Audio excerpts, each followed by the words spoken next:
Rome used to be a big deal, an empire, the best at everything. And people who followed Jesus were unknown, underdogs, underestimated. Times have changed and Rome doesn't rule the world anymore, but people who love and follow Jesus are all over. Want to find out why?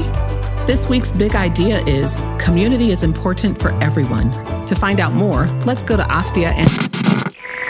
Hello, I'm Dr. Archie Logical, and you're here to hear about Ostia Antica. What? You've never heard of Ostia Antica? Well, let's remedy that right now. Let's go there. Oh, that's me as a baby. Oh, that's my dog.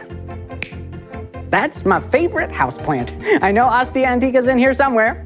Ah, there we go. Ostia Antica. It might be hard to imagine it now, but it was a beautiful port city on the Tiber River. Now, it might be hard to imagine today, but it was a super busy place. And through the power of archaeology, or studying things that people leave behind, we can see what it was like at the harrowing height of its historical heyday.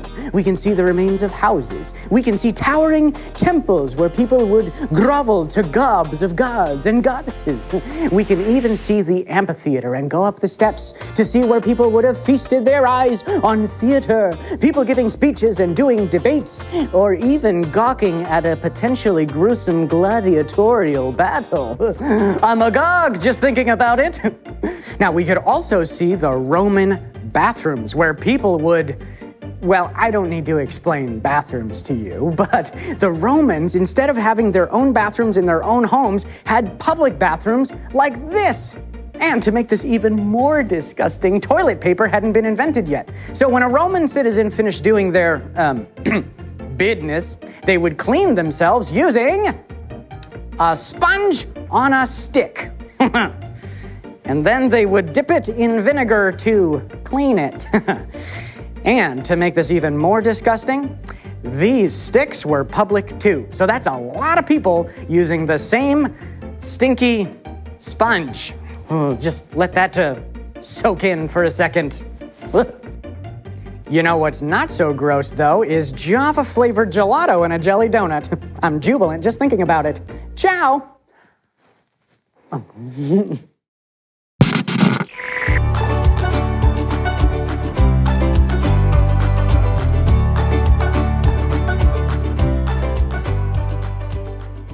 2,000 years ago, just like now, community was really important. And it meant the same thing then that it does now. Your community are the people who are around you, who are there when things are great, and they're there when things are bad. In ancient Rome, if you were a follower of Jesus, things could get very bad. If people knew that you loved and followed Jesus, you could be beaten, you could be thrown in jail, you could even have to fight a lion in an arena. It was crazy. And so community was really important for them. But the thing that set them apart, the thing that made them different, was that they weren't just out for themselves. They weren't just trying to survive day to day. They were actively loving one another, serving one another, and encouraging one another. And we can do the same thing today. There's actually a description in the Bible that's really good of what those early Christ followers looked like. It's in Acts chapter 2, verses 46 through 47. And it says this: "Every day they continued to meet together in the temple courts. They broke bread in their homes and ate together with glad and sincere hearts, praising God and enjoying the favor of all the people. And the Lord added to their number daily those who were being saved." That's what community looked like then, and it can look like that now. You have community. Everybody does. So what is your community? Is it your family, your friends, someone you go to school with, someone you play sports with? And be thinking, how can you love your community? How can you serve your community? How can you encourage your community? How are you going to build your community?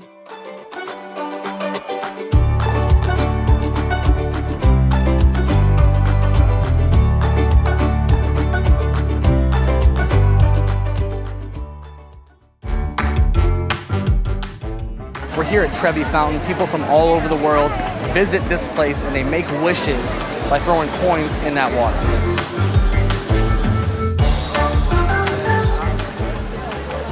Guess how much money goes in this fountain every year? How much? $1.5 million. That is a lot of coins. It's a lot of coins. Right hand, backwards, over the left shoulder. Okay, and you don't say what your wish is. I think you want to try to get it on one of those. Those guys? Yeah. If it hits somebody in the throat, I'm really sorry. Oh, no. All right, here we go. All right. 1, 2, 3. Mine literally went right there. I threw it so high. Her coin is right there. I threw it about 10 inches. What'd you wish for? I'm not telling you. You just met a guy from Dubai, right? Yeah, from Dubai. I met a bunch of people from the US that are visiting here. Talk about selfies. There are a lot of selfies. I have a feeling we can have a little fun with these selfies. What do you want to do? I got an idea. Okay. How about you and I? Yeah.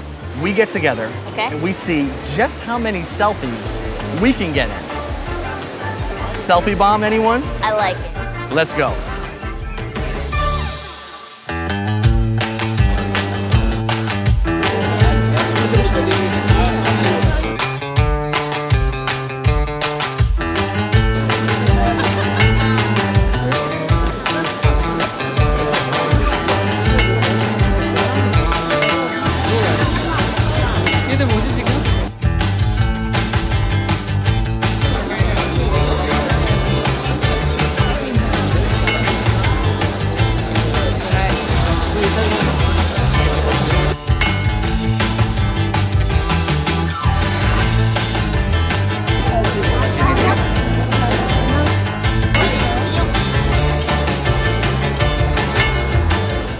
No. Not when it's a solo. Get me.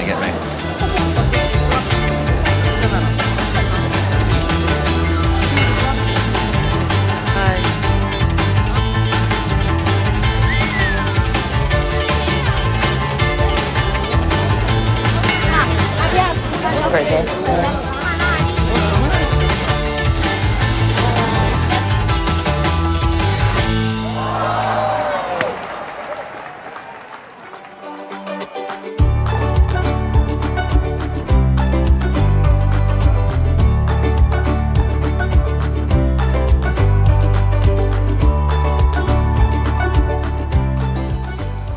So back in the day, the average person would show up to places like this, and they would sit in the seats up there, and they would see plays, they would hear people speak about different topics, they just congregate and be together. And then right over here is where they would do their shopping, they do their everyday errands and activities. People who were living in community back then were thriving. People who were living in isolation, they were really struggling, especially those who were trying to follow Jesus. Same thing's true for us today. Those of us who are living in isolation, trying to do everything by ourselves, we're probably struggling. Those of us who are living in community, those are the people who are most likely thriving. If you want to grow in your faith, you have got to get into community.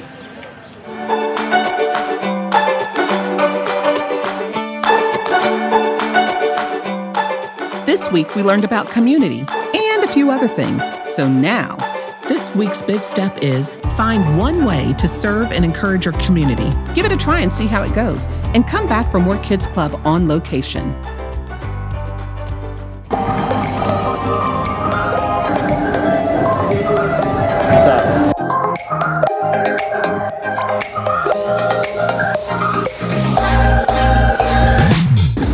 And on a scale of 1 to popsicle, how sharp is that sword, man? Super.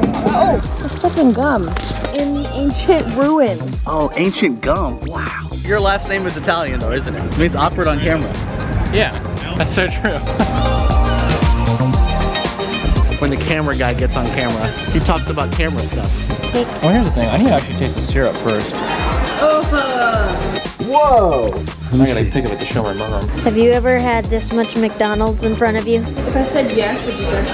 I'm hopeful to get out of this alive. I really want to eat too. Watch the road, man. What are you? I dare you eat that. It's ancient gum. It's 4,000 years old.